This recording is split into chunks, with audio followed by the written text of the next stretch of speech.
I'd like to welcome you. I'm Edith Deschelle. I am a longtime faculty member in the E.W. Scripps School of Journalism. I'm starting my 32nd year here. Yay! And my 4th year as the director of the school. And as you know, we've been celebrating all year, 100 years of journalism education, that Ohio University offered its first journalism course in 1923, and we're celebrating 100 years of journalism education because we did not become a named school until around 1986, and I did not know where I would be in 2086. To celebrate the 100th centennial of the naming of the school. But we have a great program because we're here honoring our alumni who over the years have made us proud just by being graduates of the E.W. Scripps School of Journalism, but also by being awarded Pulitzer Prizes for their hard work and dedication. And so I'd like to open up with some remarks from our special guest. Our first guest is Dr. Elizabeth Sayers, our provost. She received her bachelor's degree in music from the Wesleyan University, her master's degree in music theory from the Eastman School of Music, and a doctoral degree in music theory from The Ohio State University. In her nearly 20 years at Ohio University, she has served as a music professor, interim dean of the College of Fine Arts, and 2-time dean of University College, and interim executive vice president and provost. She was appointed executive vice president and provost in March 22. Please join me in welcoming Dr. Sayers, Provost Sayers.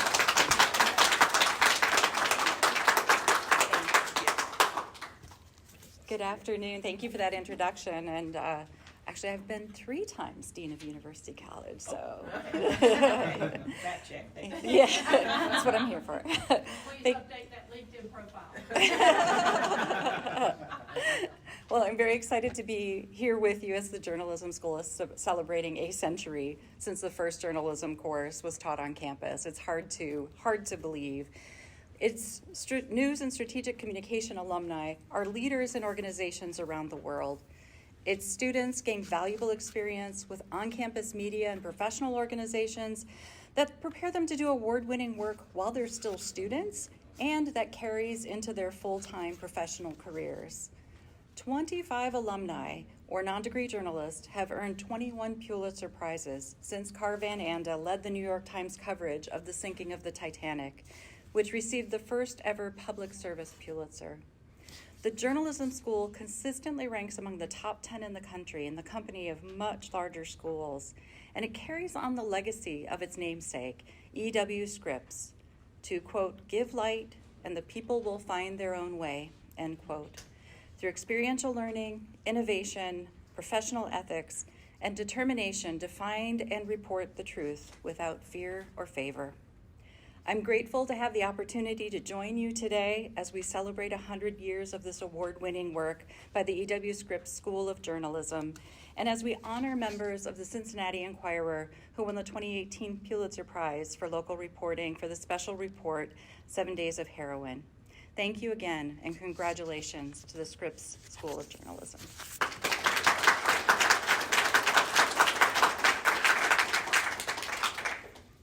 Thank you, Provost Sayers.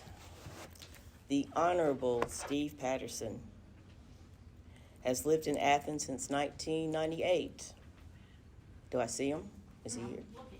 Yeah. Mayor Patterson, I know he may be a couple of minutes late, so maybe we will back Well, I feel up. better. Okay. So I will hit pause on that, and we'll come back to so he can hear my introduction when he gets here. But we do have with us some of our honorees. These are members of the Cincinnati Enquirer who were awarded the 2018 Local Reporting Pulitzer Prize. They were part of the team. We have Ann Saker, who's a reporter. Trista Thurston, who's also a reporter. Meg Vogel, a visual communication graduate and was the photographer, as well as Dan Horn, who's a writer. So those were 4 members of the team who are also OU grads, and so I'm assuming they're making remarks, right? Yes. Okay, Do you have your script? I have my script. It should be at the top of page 2. Top of, yeah, but I thought they were going to say something. I'm sorry. I'm not following. I'm not following. Give a long introduction, and then they're going to stand up and say something. It's been a long day. It's been a long day, a long week.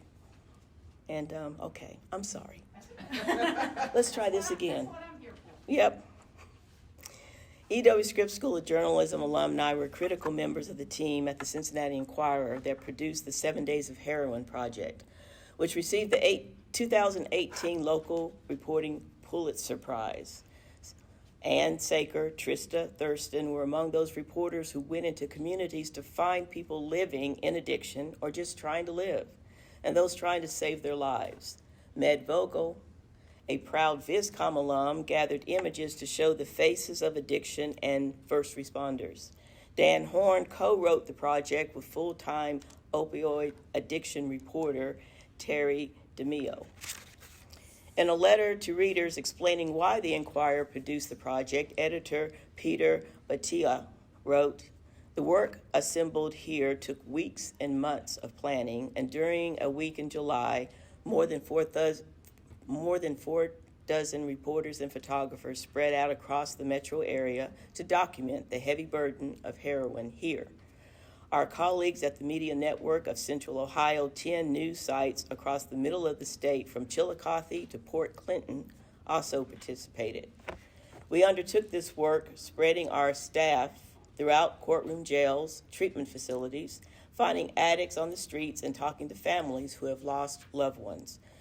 To put the epidemic in proportion, it is massive. It has a direct or indirect impact on every one of us. It doesn't discriminate by race, gender, age, or economic background. Its insidious spread reaches every neighborhood, every township, every city, regardless of demographics.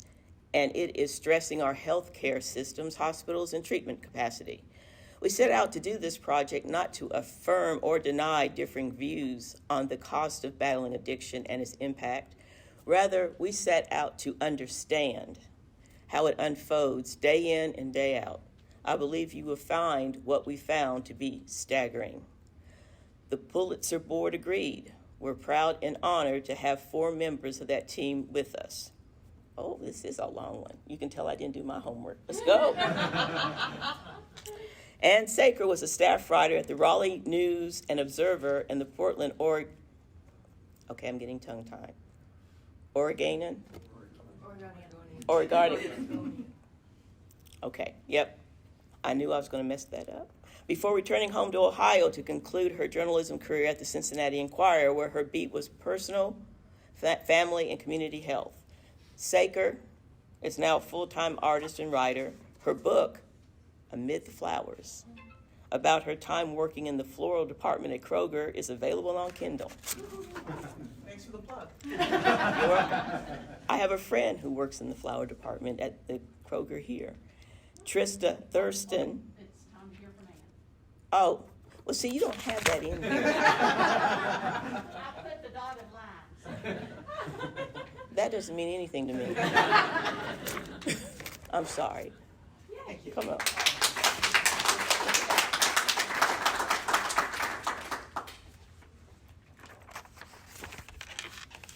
Good afternoon, everyone. Good afternoon. Provost Sayers, Director Deschel, Mayor Patterson when he arrives, faculty members, alumni, guests, friends, and most important, students. What a supreme honor and a joy to help blow out the candles on the centennial of the School of Journalism at Ohio University. By this gathering itself, I see that I am not alone in saying that this place shaped my soul. I found my lifelong tribe at the Post, Dr. Drusilla Everts instilled the virtue of turning in immaculate copy. Dr. Donald Lambert drilled the necessity of at least 2 sources in every assignment. And Dr. Ralph Izard set me up to chase the best story in journalism, the follow-up. 7 Days of Heroin, our 2017 project at the Cincinnati Enquirer, is one of the greatest follow-up stories ever published. For years, Terry DeMio and our brother Bobcat Dan Horn here had reported on the devastation of the opioid epidemic. But capturing the weight on our community of a single week got readers to see things in a new way. As we learned right here in Athens, that is when journalism is at its best. For me, the heart of 7 Days of Heroin is Stephanie Gaffney. When I interviewed her, Stephanie was 16 months into addiction recovery. She cradled her infant daughter, Eliana, who was happy and healthy and looked just like her. Stephanie wore an engagement ring from Eliana's father, and she said, "I just want to live a normal life, whatever that means for addicts." One night, 2 weeks later, as her baby slept in her crib, Stephanie fatally overdosed. Stephanie's mother, Beth, and her husband, Joe, gained custody of Eliana, joining thousands of older Ohioans who, because of this epidemic, gave up retirement to raise children again. When the Cincinnati Enquirer won the 2018 Pulitzer Prize in local reporting, we gave 1/3 of the money award to Eliana. Last week, Beth told me that Eliana now is 6, and she loves music and dancing and first grade and Barbie dolls. She's a joy, but the second pass through parenthood is really hard. Beth has told Eliana that mommy died after a long illness and daddy is lost. Eliana wanted to see the Barbie movie, but Beth had to say no. And then come the hardest moments of all, when Eliana throws a glance at Beth, and Beth takes in a sharp breath because she knows that look.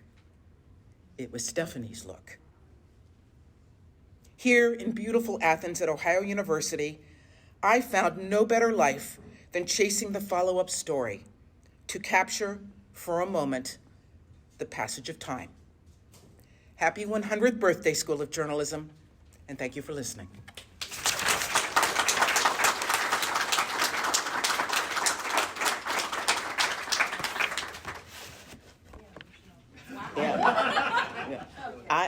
I'm sorry, I need to follow up. Why couldn't she go see the Barbie movie? Because she's 6. It's not And it's- appropriate. It's not for 6-year-old girls. Okay, That was Mama's decision. okay. All right, I was just curious. I go, well, yeah, now that I think about it. Trista Thurston is the Digital Operations Director and the Director of Niche Publications at the Observer Reporter in the greater Pittsburgh area. She was a reporter at the Lancaster Eagle Gazette when she contributed to 7 Days of Heroin. While at the Eagle Gazette, she shared the Ohio Associated Press Media Editor's First Amendment Award in 2018 for reporting that led to the resignation of Lancaster's mayor.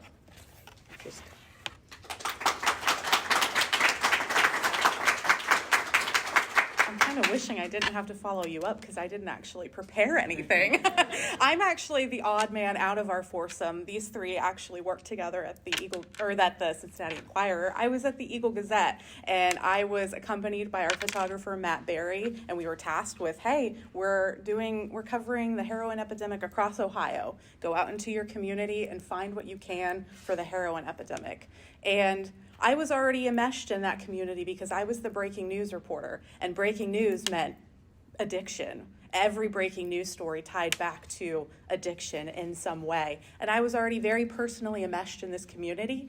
I have a parent who suffered from substance abuse, and that's something that I shared with my sources so that they knew I wasn't coming in here to stigmatize you. I'm not coming in here to make everyone think you're junkies or people that just deserve to die.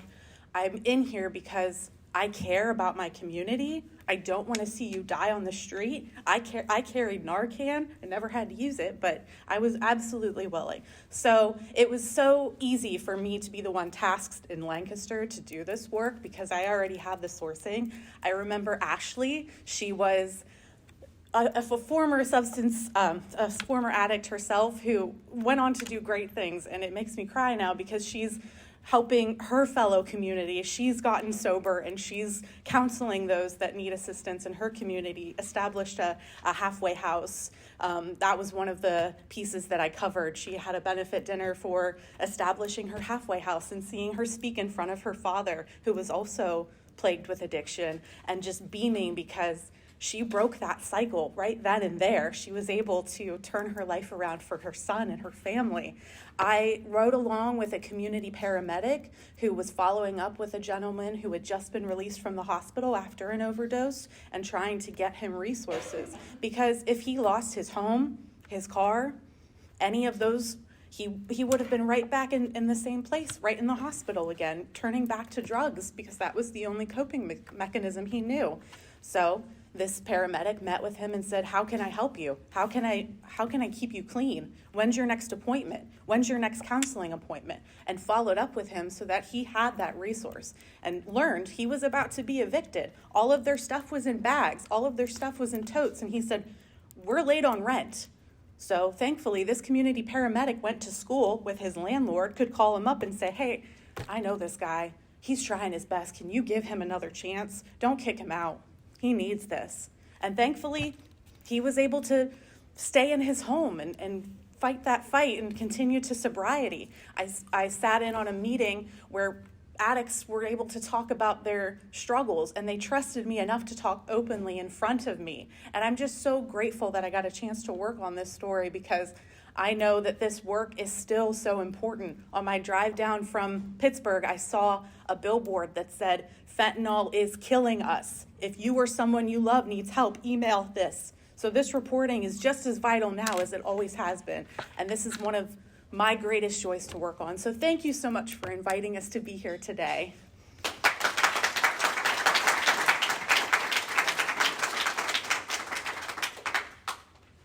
I think you did okay. I think you held your own.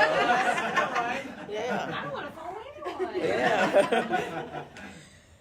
Meg Vogel interned at the Inquirer before spending 2 years with Rustic Pathways in Thailand, India, and Tanzania as a guide and photographer. She was an associate producer and visual journalist for 7 Days of Heroin. Vogel was named one of the 30 under 30 top women photographers in the world in 2018. She is now an independent photojournalist and filmmaker. Meg.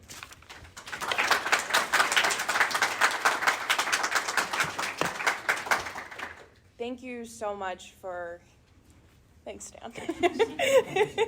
I'm so honored to be here, and I'm having this real full circle moment because my first assignment for the Post was right over there. And it was the first time I had a published photo and the first time I saw my name on a credit line. And I'm just so incredibly grateful to stand here in this library where it all began for me. During my time here, I grew up in so many ways, and that is in large part because of this community. They fostered me and empowered me. They opened their homes and their lives as I learned how to use my camera, to build trust and to tell stories. They were kind and patient, and this experience is why I wanted to dedicate my life to this work. This community made me a journalist. To be back here and to represent this project that I believe exemplifies all the best that local journalism can be is unbelievably surreal. It is a true testament to this community that I am standing here and that this project was produced. I would not be the journalist and person I am today without OU.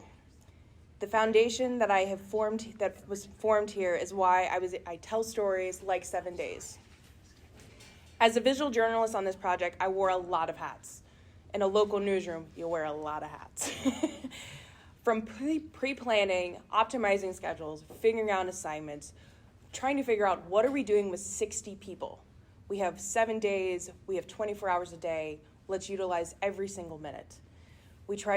I had to work with reporters and show them how to use their phones and making videos and taking photos because we only had less than a dozen photographers and we needed to have everything and gather as much as possible that week. During the week, I was out with Dan many times. She had to teach how to use the phone. Yeah, it was exhaustive. Spending time taking photos, gathering 911 calls, gathering surveillance footage, gathering phone footage from an overdose on 71. We were all gathering as much as possible because we knew that week was precious. And after it, we had over 100 hours of footage, thousands of photos. We printed all of them out, very OU style, where you put them on the wall, and we talked about it. Which picture told this story best? And we talked and we collaborated, and it was just like being in the classroom here. And we had all of these meetings to talk, and it was the most thoughtful collaboration I've had since college. I'm so thankful for that foundation here.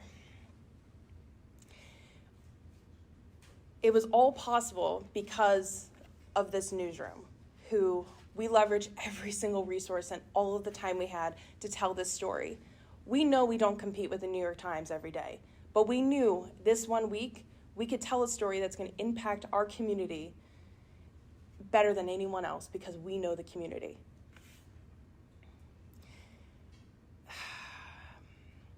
As this devastating epidemic continues, there is the need for in-depth, compassionate reporting is more than ever. I'm so thankful that we dedicated to telling the story with dignity and holding the people up because we know that there is a long digital shelf life that impacts the people in our pages for decades to come. We paid attention to that and we were responsible about that. And those conversations are happening more and more in newsrooms because the implications are just we can't even wrap our arms around what this can do to people. But we're so thankful that people are able to share their stories, have their trust in us.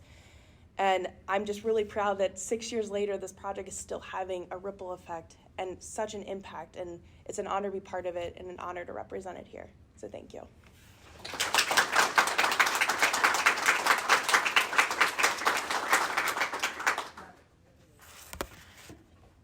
I feel like Dan Horn and I are best buds. We've been at several events this year, visiting high schools, Scripps Day in Cincinnati. But Dan Horn began his career covering Congress in Washington and conflict in Jerusalem. So it's no surprise he was named Outstanding Overall Senior his last year in the journalism school. I kept that from them. Of course he was. Oh, man. Yeah. He worked nearly a decade at the Cincinnati Post before moving to the Inquirer. Horn is an investigative and enterprise reporter who's covered just about everything in his nearly 20 years at the Inquirer. Dan.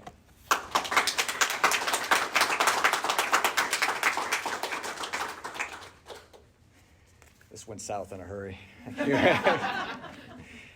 Thank you so much for having us here today. It is always a privilege to talk about this story, and it's always a privilege to do it with my colleagues who work so hard on this project.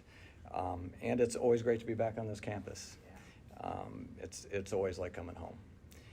When I graduated from Ohio University a few years ago, I was fortunate to go to work right away for a Scripps newspaper. And one of the things I always love about Scripps papers was that little lighthouse logo you'd see on the corner of the masthead. Some of you probably have to be my age or older to know that and remember that, but it was there. And the thing that often went with that was the motto that Provost Sayers mentioned when she opened for us. It said, "Give light and the people will find their own way." I've always loved that. I think that says better than anyone ever has what journalism and what local journalism in particular is all about. Give light, show people what's going on in their community, and they'll find a way. They'll find their own way. They'll figure it out. And that's really what we set out to do with 7 Days of Heroin. That was the kernel of what got that story going. There was this huge problem, the opioid epidemic, that had been going on for so long and had become so familiar that a lot of people had just stopped seeing it. Not because they didn't care, not because they didn't want to change it, but they become numb to it. And that happens sometimes when tragedy becomes routine. And I think we saw that happening in our community, and we wanted to do something about it. We wanted to grab people by the scruff of the collar a little bit and say, hey, look at this. This matters, this is important. We were very gratified that they did look. They did pay attention. They started talking about it again. They started thinking about it, started arguing about it, started asking hard questions again. And, it didn't change the world. The problem didn't get solved. It's still not solved. But I do think, and I think we're all gratified by this, that people did look at it again with fresh eyes. And you can't solve a problem if you can't see the problem. So I feel like we accomplished that.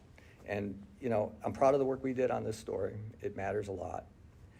But that work really isn't so different from the work that journalists are doing all over this country every day in small towns and big cities, covering their local governments, covering all the things going on in their communities to try to give light and help people find their way. It's important work. It's work that matters. Unfortunately, it's also work that's becoming harder to do. When I left OU 3 decades ago, there were 55,000 journalists working in America, and today there are maybe 23,000. I say this not to end on a downer and depress everyone, even though it is a little depressing, but just to remind us all how important local journalism is and how important it is to support the journalists who do that work. And also how important it is to continue to support the Scripps School and the work that it does through its teaching, through its scholarship programs, through its internship programs. All of that benefited me greatly when I was here, and I think my colleagues feel the same way. And I think it continues to benefit the next generation of young journalists who are going through this school right now. So happy birthday, Scripps. Thank you for all that you have done for us. We're all grateful for it. Thank you for training the next generation of journalists. We owe you a lot. Just keep doing what you do because, we really need you now more than ever. Thank you all.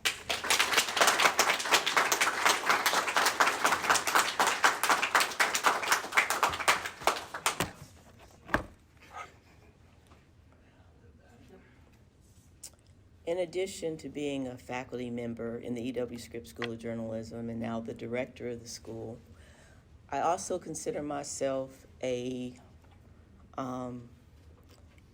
adopted member of the School of Visual Communication. I always enjoy meeting and talking with my colleagues, so I'd like to thank my colleagues from the Visual School of Communication who are here with us, as well as the director, Tim Goheen. Thank you. I also like to thank Chip Linscott for coming. He's director of the School of Emerging Communication Technologies, which is also another school in the Scripps College of Communication. So we have 5 schools, and I'm glad to see you. I'd like to say a special thank you to our dean. Dean Scott Titsworth has also joined us today, and we'd like to thank him for his support for our centennial celebration all this year. He's been a definite presence in all our events, and we're very grateful.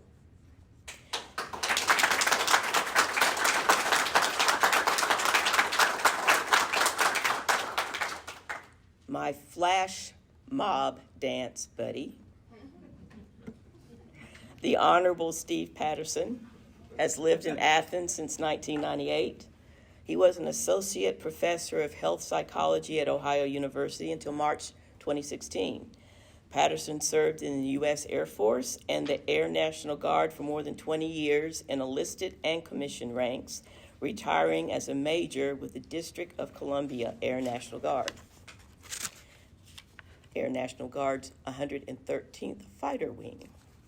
He served 4 years as an at-large council member for Athens, after which he was elected mayor 8 years ago. Please join me in welcoming our mayor.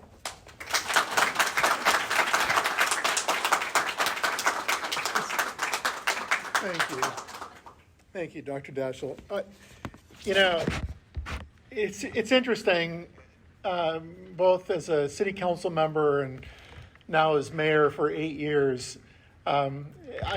People often ask me, "Do you miss teaching at OU?" And I just tell them, no, I teach in a different way, and often it's pretty organic. You know, when Dr. Sudis's class comes marching into council chambers on a Monday night, you know it's going to be at least a good half hour of Q&A coming from these new and growing journalists. And I'm just curious, anybody in here still do the political beat at all in reporting? Or yeah, one hand. Yay. Everyone kind of does it. Kind of, sure. Yeah. And so I have to say, looking back as a former professor and now as a politician, as a mayor, and looking at these young journalists coming in, it's so refreshing to see, really, and to see what they write about and see how they're writing, see how they're growing. I always make myself available to them just because it's one of those things like, stop putting the mayor on this pedestal up here, because at the end of the day, you're just a human being, right, who has a role to play just as the journalists have to play. In this world of sometimes crazy, when it comes to politics, and I'm not going to get political on you. It's great to see these young journalists reporting, all right, and reporting with integrity. So therefore, happy 100th anniversary, 100th birthday, Scripps School of Journalism. I have a proclamation to read. Office of the Mayor, proclamation. Whereas the E.W. Scripps School of Journalism has its beginnings in 1923, when the first journalism course was taught at Ohio University, and the school is celebrating its centennial, as you're all well aware, now in 2023.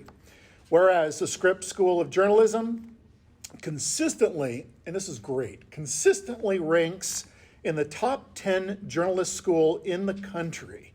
And since its founding in 2024, it continually has been accredited by National Accreditation Council on education in journalism and mass communication, and hosts one of the nation's oldest high school journalism workshops.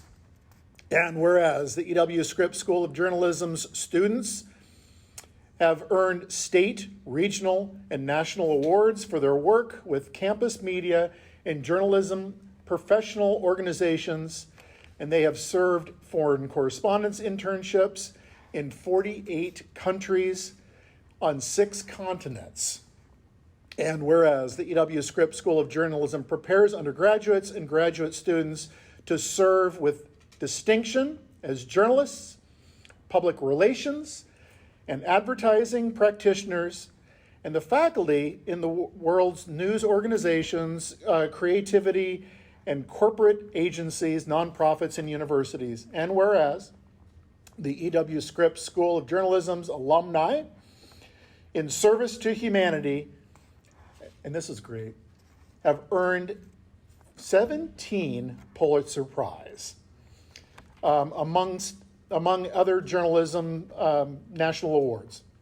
And whereas the E.W. Scripps School of Journalism is a state historic site in journalism, was chosen by the Central Ohio Pro Chapter of Society of Professional Journalists, and is a national historic site in journalism, and has been chosen by the Society of Professional Journalists. And whereas the E.W. Scripps School of Journalism is located here in the heart of uptown Athens, and its students serve the city as part of the campus media organizations, as employees in city businesses. Now, therefore, I, Steve Patterson, the mayor of the great city of Athens, Ohio, do hereby proclaim October 6th of 2023 as E.W. Scripps School of Journalism Day, and with the day-long celebration here in the city of Athens.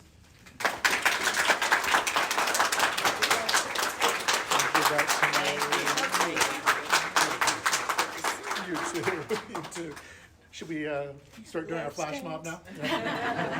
Yep, that was fun. To Donna Summer's Last Dance. Yep, that was a lot of fun. And my godchild choreographed it. I just thought I'd throw that in there. Thank you. This is something else we get to frame, and oh, it looks really nice. Well, yep. Now it's time to celebrate our winners. Joseph Pulitzer made provisions in his will to honor the best of journalism among other creative pursuits. Just 2 awards were given that first year in 1917 for reporting and editorial writing. Ohio University's first tie to a recipient came the following year. The New York Times for Public Service managing editor Carl Van Anda took a science class at Ohio because there were no journalism classes at that time. However, he embraced the technology of his time by using the telegraph to receive the full text of speeches and documents from abroad about World War I. If you look closely, you'll see the headline titled Lloyd George's War Aimed Speech Now, first published here in full.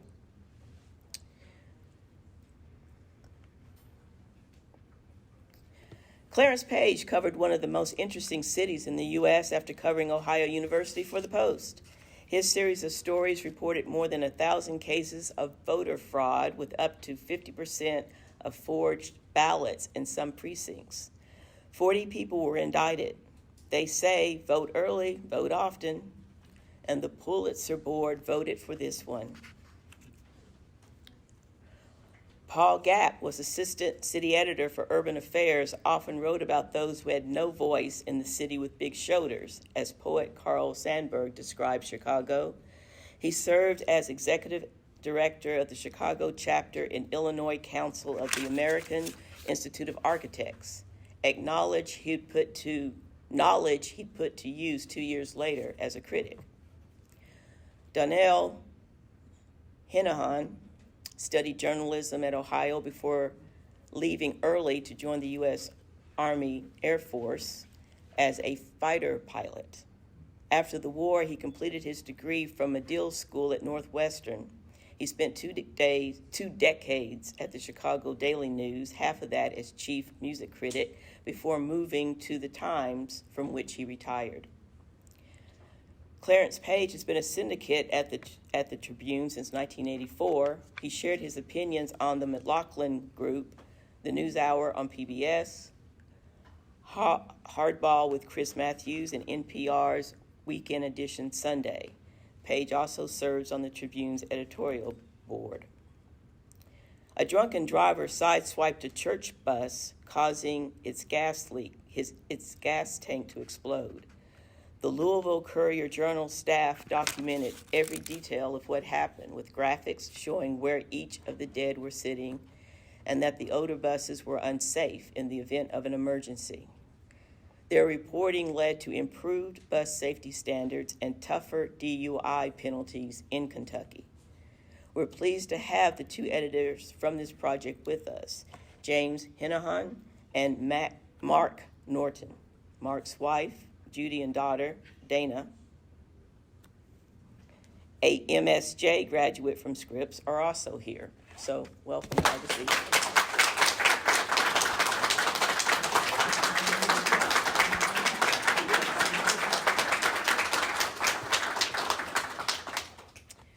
Reunion time, yep. A true homecoming. Photojournalist John Kaplan has documented the world, and his work has been exhibited in 9 countries. The first installment of this project, which was not part of the Pulitzer entry, was published in the Pittsburgh Post-Gazette. Kaplan was named Photographer of the Year in 1989 in the annual Pictures of the Year contest. He recently retired from the University of Florida, where he taught photography, design, and international journalism. The now Reverend Joanne Utley spent 25 years as a graphic designer and copy editor at Newsday and in Quincy, Massachusetts.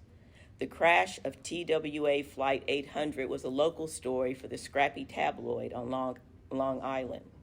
Its staff is still reporting on memorial ceremonies, those affected by the loss of life, and conspiracy theories that terrorists caused the explosion of the U.S. airliner, an event that did happen just 5 years later. Joanne is with us today. Reverend Joanne.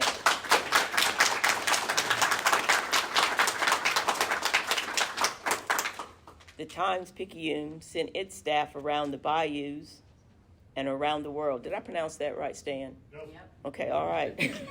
That's fact checking again. Around the world for its series looking at the human health, environmental, and economic consequences if the world's fish supply is not protected. It followed families who spent generations in the fishing business, and it shined a light on the necessity of regulatory controls to protect this vital natural resource. With Wright-Patterson Air Force Base as the backyard, Russell Carollo and Jeff Smith, plus photojournalist Skip Peterson from the Dayton Daily News, spent a year reviewing thousands of documents, interviewing more than 200 people across 12 states, and pursuing a federal judge to release a dozen military computer databases. Their findings showed the U.S. Armed Forces was a haven for unlicensed doctors who were almost wholly protected from malpractice lawsuits. The journalists at the New York Times reported for work just as their city was attacked by terrorists using airliners as missiles. They went to work and didn't stop for days. Photo editor and weekend photo manager Merrill Oliver was one of them. He recalls, "The one I remember editing from the first day was a picture brought in by a former newsroom clerk of the building, shot from his apartment, showing the damage and people in the openings were nowhere left to go." That's the bottom left photo on the slide. Meanwhile, at the Wall Street Journal in Manhattan, journalists attempted to cover every angle and minute of America's new day of infamy. June Kronholtz recounted the attacks on the towers and the New World Order caused by them in her story, headlined "Hour of Horror Forever Alters American Lives." The lower right corner of the slide. A collection of confidential military records put Michael D. Sala, Mitch Weiss, and Joe Mayer on the trail of the 101st Airborne Tigers Force and the unit's crimes during the Vietnam War that included the rape and murders of unarmed civilians. The reporters interviewed veterans at home and family members of the victims abroad. When their project was finished, the Army said it was too busy investigating the prisoner abuse by U.S. soldiers in Iraq to conduct much of an investigation. Journalists at the Times-Picayune were among the victims of Hurricane Katrina's wrath, as was their newsroom. Photojournalist Doug Parker slugged the top photo, "Newsroom Exile," and the bottom one, "TP Bunker." The staff stayed on duty for days at a time, unable to return to their own damaged homes or so compelled to tell the story that they refused to stop reporting. The Times-Picayune front page echoed the cry of a whole city as it came apart. Trapped residents died while waiting for rescue from their homes, the streets, and the city's hospitals. The Patriots' Day terrorist attack in Boston put many of the Globe's reporters into the streets the day of and in the days and nights after, while the manhunt continued for the brothers suspected of setting off the pressure cooker bombs near the marathon's finish line. A rolling blog kept readers and residents informed. Lead investigator Wes Lowry compiled his own statistics and researched other agencies' databases to compile a thorough list of officer-involved shootings after the death of Michael Brown in Ferguson, Missouri. Lowry covered that story too and was arrested while trying to file. His book, based on his research, They Can't Kill Us All, The Story of Black Lives Matter, was a New York Times bestseller. The staff of the Salt Lake Tribune uncovered a pattern of abuse towards sexual assault victims at two of the state's leading universities. BYU weaponized its honor code to punish and investigate those who made claims of sexual assault. The investigation into campus sexual assault expanded to Utah State University, where 4 women were told stories of sexual assault by a football player. The player finished college, signed a free agent in the NFL, but was cut by a team after the allegations became widely known. At last count, 14 women had come forward. The Cincinnati Enquirer employed a reporter believed to be the first in the nation to cover opioid addiction as a full-time beat. But the epidemic was too much for one reporter. The Enquirer designed a multimedia project and sent its reporters and those of its related publications across the state of Ohio to show in the words and images what a national health problem looks like.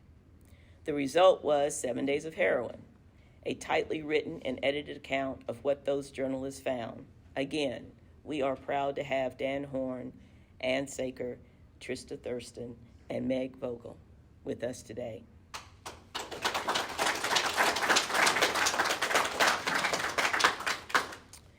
Kentucky Governor Matt Bevin went on a parole-palooza. No, let me, as I say when I'm reading to my mom at night, we have a reading club. Let me start over again. Kentucky Governor Matt Bevin went on a pardon-palooza after his re-election loss. The lame duck issued 670 pardons and commutations during his last 2 months in office. They included a convicted murderer whose brother conducted a campaign fundraiser for Bevin and a child rapist. The CJ built a database of who got special treatment and why, including more than 300 white drug offenders. One of those drug offenders, a military veteran, died of an apparent overdose 9 days after his release. Former CJ editor Rick Green planned to be with us today, but something unexpected came up and required his immediate attention. He does send his regrets. On January 6, 2021, America seemed to be at war with itself as a mob attacked the Capitol while Congress was certifying the results of the 2020 presidential election. Reporter Matt Sapolsky, I need my Diet Pepsi, was a veteran journalist who covered U.S. intelligence agencies and the Department of Justice, even staking out the ODJ while waiting for the Mueller report to drop. The surprise attack was not a surprise at all. Journalists from the E.W. Scripps School of Journalism tell the stories that cause change while documenting horror and terror, that change norms, that hold the powerful accountable, and that celebrate the dignity of the powerless. Thank you to all the journalists who put their physical, mental, and emotional well-being on the line every day to tell the world's stories.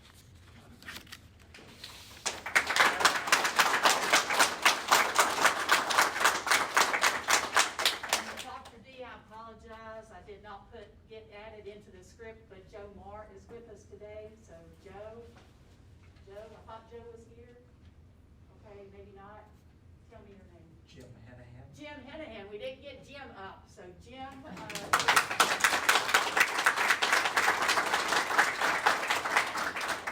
co-edited with Mark Norton the CJ story about the bus crash. My apologies, Jim. Yep.